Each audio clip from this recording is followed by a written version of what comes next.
पंचनंद शोध संस्थान अध्ययन केंद्र ने करवाया कार्यक्रम। सुप्रीम कोर्ट की वकील सुबूही खान थी मुख्य वक्ता। डॉक्टर अरुण मेहरा ने टीम के साथ किया सम्मानित। पंचनंद शोध संस्थान अध्ययन केंद्र अमृतसर की ओर से रंजीत एवेन्यू स्थित माधव विद्या निकेतन स्कूल में सम्मान नागरिक संहिता व भारतीय मुसलमान विषय पर बैठक का आयोजन किया गया, जिसमें सुप्रीम कोर्ट लॉयर एवं राष्ट्रीय जागरण अभियान की संयोजिका सुबूही खान ने विशेष रूप से शिरकत की। अध्यक्ष एडवोकेट विपिन भसीन, उपाध्यक्ष डॉक्टर अरुण मेहरा, सचिव प्रोफेसर डॉक्टर लकी शर्मा, उपाध्यक्ष सीए पदम धवन व कोषाध्यक्ष अशोक खन्ना की अध्यक्षता में हुए इस कार्यक्रम में श्रीमती खान ने समाज में महिलाओं को पेश आ रही विभिन्न समस्याओं के ऊपर चर्चा करते हुए उन्हें एकजुट होकर समाज में फैली सभी कुरीतियों का सामना करने के लिए प्रेरित किया। प्रेस वार्ता के दौरान उन्होंने पत्रकारों के विभिन्न सवालों का जवाब बहुत ही सूझबूझ व बेहतरीन तरीके से दिया। इस मौके डॉक्टर अरुण मेहरा ने अपनी पूरी टीम के साथ सुबूही खान का सम्मान करते हुए उनका आभार व्यक्त किया। जय हिंद, वंदे मातरम। मैं सुबूही खान हूँ। मैं सर्वोच्च न्यायालय में अधिवक्ता हूँ और राष्ट्र जागरण अभियान की राष्ट्रीय संयोजिका हूँ। इस अभियान में हम लोग भारत प्रवास पर हैं।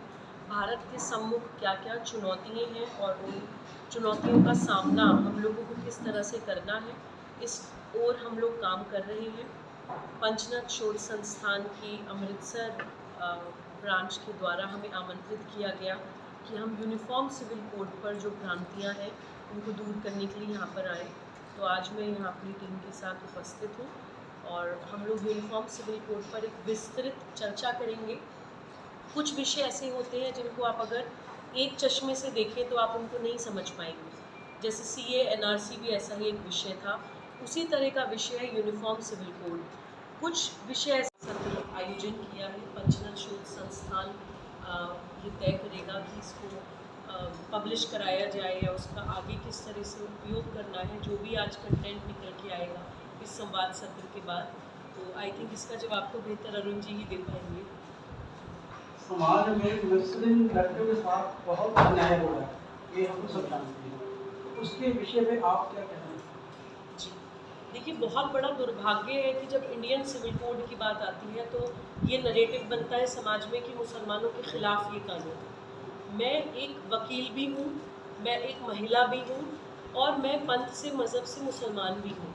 मैं देखती हूँ कि मुस्लिम समाज की बच्चियों को और मुस्लिम समाज की बेटियों को यूनिफॉर्म सिविल कोड से या कहिए इंडियन सिविल कोड से जो सुरक्षा मिलने वाली है उससे बहुत सारे लोग व्यथित हैं।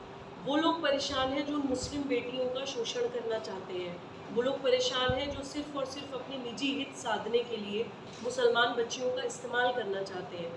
मैं आपको कुछ उदाहरण देती हूँ।